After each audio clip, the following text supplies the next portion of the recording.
OCD বা obsessive compulsive disorder হলো এক ধরনের মানসিক অসুস্থতা। এটি এমন একটি অবস্থা যেখানে একজন ব্যক্তি বারবার একই রকম ভয়ঙ্কর বা অস্বাভাবিক বা অস্বস্তিকর চিন্তায় আচ্ছন্ন হয়, যাকে বলে অবসেশন, এবং সেই চিন্তা থেকে মুক্তি পেতে একই কাজ বারবার করেন, যাকে বলে কম্পালশনস। এক্সাম্পল, এই ধরনের রোগীর বারবার চিন্তা হয় আমার হাত নোংরা হয়ে গেছে, তাই সে বারবার হাত ধুয়ে ফেলে। আবার চিন্তা হয় দরজা বন্ধ করলাম তো, তাই সে বারবার দরজা চেক করতে থাকে। তারা জানেন চিন্তাগুলো অযৌক্তিক, কিন্তু তবুও থামাতে পারে না। ধরুন আপনার মস্তিষ্ক একটা সিটি বাজাচ্ছে, একই গান বারবার। আপনি থামাতে চাচ্ছেন, কিন্তু রিমোট আপনার হাতে নেই। ওসিডি এমনই এক মানসিক কারাগার, যেখানে বন্দী থাকা মানেই নিজের সঙ্গে যুদ্ধ, নিজের চিন্তা নিয়ে, নিজের অনুভূতি নিয়ে এবং সমাজের চোখ নিয়ে।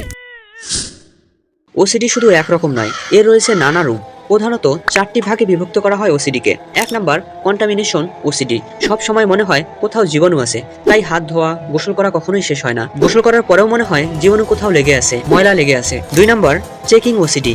গ্যাস বন্ধ করলাম তো, দরজা লক করলাম তো, বারবার চেক করা। 3 নাম্বার, রিলিজিয়াস ওসিডি স্ক্রিপুলোসিটি। মনে হয় দোয়া ঠিক মতো হয়নি, পাপ হচ্ছে, বারবার হতাশ হওয়া, চিন্তা করা, দোয়া পড়া। 4 নাম্বার, হার্ম ওসিডি। ভয় হয় আমি কি কাউকে আঘাত করে ফেলবো, যদিও বাস্তবে কখনো কিছু করেন না।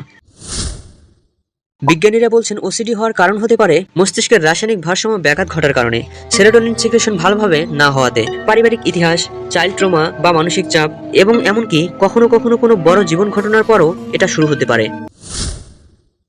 না, ওসিডি কোনো খারাপ অভ্যাস নয়, এটা কোনো খেয়ালি ব্যাপার নয়, এটা একটি বৈজ্ঞানিকভাবে প্রমাণিত গুরুতর মানসিক সমস্যা। তাই এই রোগীদের নিয়ে ঠাট্টা করবেন না, বোঝার চেষ্টা করুন। ভয়ের কিছুই নেই, সঠিক চিকিৎসা, সহানুভূতি আর সচেতনতা থাকলে ওসিডি একদমই নিয়ন্ত্রণে আনা সম্ভব।